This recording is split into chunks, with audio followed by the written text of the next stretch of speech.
Bonjour. Avez-vous suivi l'actualité dernièrement? Avez-vous vu sur Internet, dans les journaux et à la télévision, le grand nombre de conflits armés, de guerres qui se passent un peu partout sur la planète? Avez-vous vu les attentats terroristes qui, par surprise, détruisent des vies, brisent des familles parce qu'il y a des gens innocents qui sont victimes de ces choses? Avez-vous remarqué les catastrophes naturelles qui se passent? Les ouragans, les tremblements de terre? Le monde est rempli de mauvaises nouvelles. Et cela également, pas seulement qu'à l'international, mais du côté local. Quand on regarde, on écoute la radio et on entend dire qu'il y a eu un accident d'auto et il y a eu X nombre de décédés. Quand on entend parler d'une personne qui est disparue et qu'on retrouve quelques jours après décédée dans un champ sur le bord d'une route. La violence familiale également. On entend parfois dans les bulletins de nouvelles également des récits de femmes battues par un mari avec un problème de drogue ou d'alcool. On entend parler d'enfants battus, victimes d'intimidation, de taxage.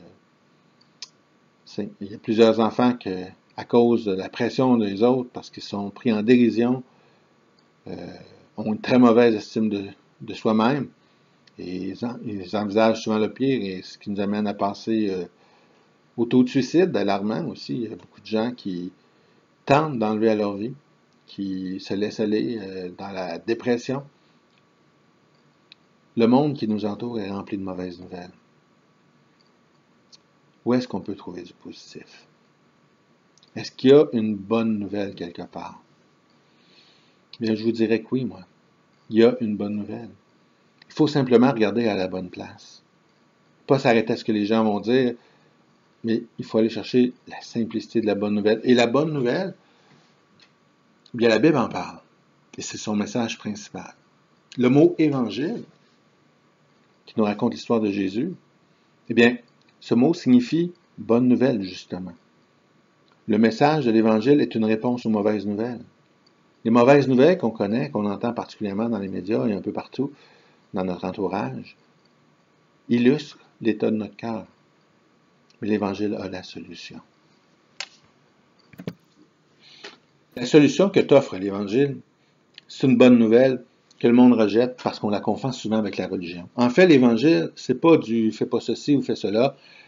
En fait, c'est le message d'une personne qui est venue sur terre pour payer le salaire de mon péché, de ton péché. Le prix qu'on a à payer parce qu'on est pécheur, lui, il l'a pris sur ses épaules. Il y a près de 2000 ans déjà, sur le mont Golgotha, à l'extérieur de la ville de Jérusalem. Aujourd'hui, c'est le bon jour pour mettre de côté les mauvaises nouvelles et t'arrêter pour voir le message écrit dans la Bible, l'Évangile de Jésus.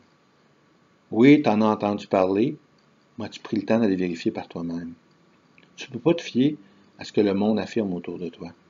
Tu ne peux pas gambler, miser, risquer ta relation avec Dieu à la lumière de ce que ton voisin en pense et qui n'a jamais pris la peine d'aller lire la Bible.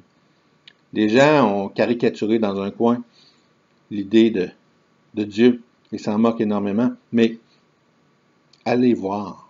Prenez pas la chance de vous faire berner par ce que les gens disent. Oui, la religion a fait des erreurs. Il y a eu énormément d'abus avec ce qu'on a fait à propos de Dieu. Mais par contre, le message de la Bible est totalement opposé à ce que les hommes en ont fait, même dans la religion reconnue. Il faut s'arrêter à ce que Dieu a à nous dire et ce qu'il a inspiré comme écriture nous apporte un message totalement différent. Par exemple, les guerres de religion. Jésus était de ceux qui étaient pour la paix. Et personne se nommant disciple peut encourager une guerre. Personne se nommant disciple peut détester son voisin pour des motifs, quoi qu'ils soient. Oui, la religion a fait des erreurs. Mais ne jugeons pas Dieu pour ce que les hommes ont fait. La folie humaine, elle ne prend pas sa source dans Dieu. Non, elle prend sa source dans le cœur de l'homme. L'évangéliste Jean a mentionné un verset qui résume très bien le message de l'Évangile. Lorsqu'il a écrit Jean, chapitre 3, verset 16, il a écrit « Car Dieu a tant aimé le monde ». Et ça, le monde, ça t'inclut toi, ça m'inclut moi. Car Dieu a tant aimé le monde qu'il a donné son Fils unique, afin que quiconque, encore là on se retrouve, moi et toi, quiconque ne périsse point, mais qu'il ait la vie éternelle. C'est le message de l'Évangile. Dieu nous a tellement aimés qu'il a pourvu une solution parce que dans sa présence, le péché n'a pas sa place. Dieu ne peut pas, parce qu'il est saint, accepter un pécheur dans sa présence. Et pour cela, parce qu'il nous a aimés, il fallait qu'il règle le problème de la justice. Et c'est injuste pour que dans sa présence, il y ait quelqu'un de pécheur. Dans la justice de Dieu, c'est impensable. Mais il a pourvu à quelqu'un afin qu'on puisse être rendu juste. Parce que Christ a payé la dette à notre place. C'est comme si Dieu nous regarde comme étant juste, comme Christ était. Jésus a pris ta place, mais nous, on bénéficie en quelque sorte de la place qu'il mérite. Aux yeux de Dieu, nous ne sommes plus pécheurs, mais nous avons été justifiés si nous mettons notre foi en lui. Et c'est ça le message de l'Évangile. Soyons honnêtes, la bonne nouvelle de Jésus a été proclamée afin de nous éviter de subir la conséquence de nos péchés. Toutes les tromperies, tous les petits mensonges, les petits vols que personne ne s'est aperçu, les paroles méchantes qu'on a prononcées, les taquineries, les messages à double sens qu'on a dit, Dieu en a été témoin. Dieu le sait. On ne peut pas le berner. Mon péché, il les connaît tous. Chacun de mes péchés, il en a été conscient. Et un seul de mes péchés est suffisant pour me priver de sa présence. Vous savez, la Bible, ce qu'elle dit, c'est qu'après la mort vient le jugement. Et après la mort, il y a deux possibilités. Oui, je sais, les gens n'aiment pas entendre parler de l'enfer, et pourtant Jésus en a parlé à maintes reprises. Il faut s'arrêter et prendre conscience que si on n'a pas pris position pour Christ, si on n'a pas accepté son offrande, le don d'amour qu'il nous a offert, afin qu'on mette notre foi en lui et qu'on soit pardonné de nos péchés, et qu'on ait une nouvelle relation avec Dieu.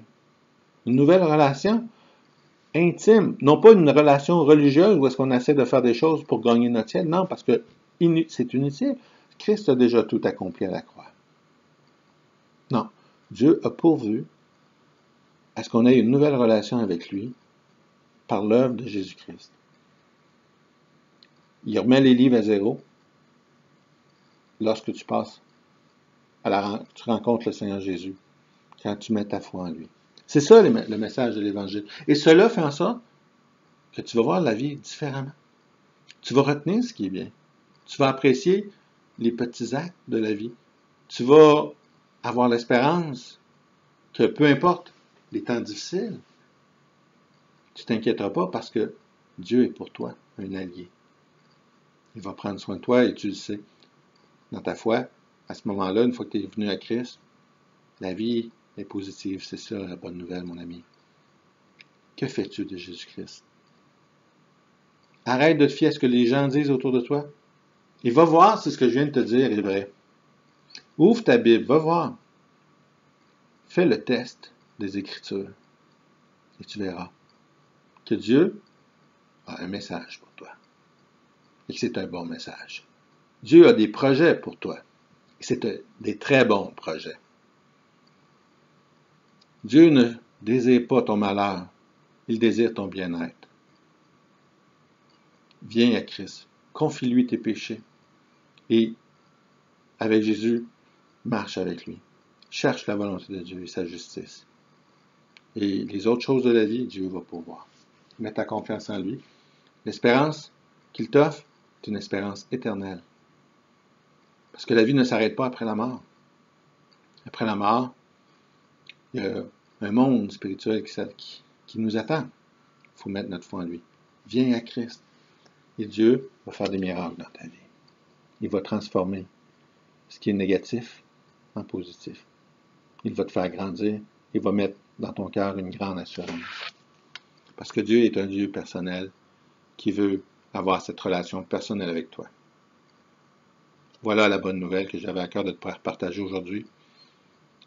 Et prends le temps de demander à Dieu, est-ce que ce gars qui parle à travers une caméra a dit la vérité? Va voir dans les Écritures. Et demande à Dieu. et tu m'en donneras des nouvelles plus tard. Merci.